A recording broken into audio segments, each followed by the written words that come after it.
देश के खेल मंत्री, ये इंडियन सॉकर लीग के बारे में ऐलान कर रहे थे। और आप देखिएगा, मोहन बागान, ईस्ट बंगाल, मोहम्मद स्पोर्टिंग, इन तमाम फुटबॉल क्लब्स का ऐलान कर रहे हैं। और ऐलान करने के लिए भी उन्हें पन्ने की तरफ देखना पड़ रहा है, और पढ़ने के बावजूद वो सलीके से नहीं पढ़ पाए। मोहन बागान नहीं साहब, मोहन बैंगन, ब्रिंजॉल, ऑबजीन।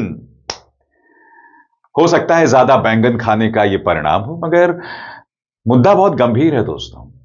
देश का खेल मंत्री पहली बात 100 साल पुराने फुटबॉल क्लब का उच्चारण नहीं कर पा रहा है, और उससे भी बड़ी बात, पेपर पर पढ़ के देख रहा है मगर फिर भी उच्चारण नहीं कर पा रहा है या नहीं कर पा रहे हैं। इससे ज्यादा शर्मनाक बात कुछ नहीं हो सकती है। यह दिल्ली की मुख्यमंत्री कह रही हैं कि भगत सिंह ने कांग्रेस की सरकार के खिलाफ बम फेंका था।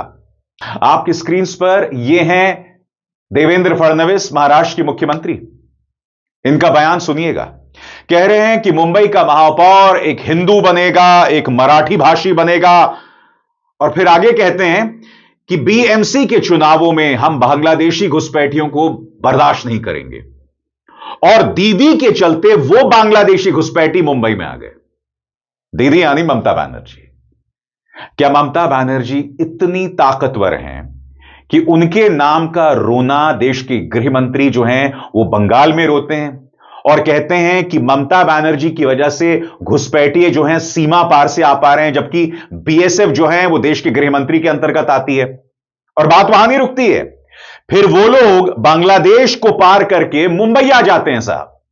याद कीजिएगा, यही बात इन्होंने झारखंड के चुनाव में कही थी। झारखंड के चुनाव में पूरा भारतीय जनता पार्टी मैदान में उतर गया था, घुसपैठिया घुसपैठिया बांग्लादेशी, ये राग अलापा जा रहा था। और अब बीएमसी के चुनावों में अरे कोई तो जवाबदेही हो इनकी।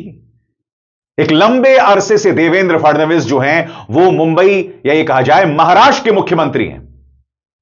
यानी कि राजनीति के नाम पर कुछ भी कहो, कहते रहो, बोलते रहो, बकैती अनलिमिटेड हो, और ये लोग कटघरे में ना रखे जाएं, इनसे सवाल ना किए जाएं।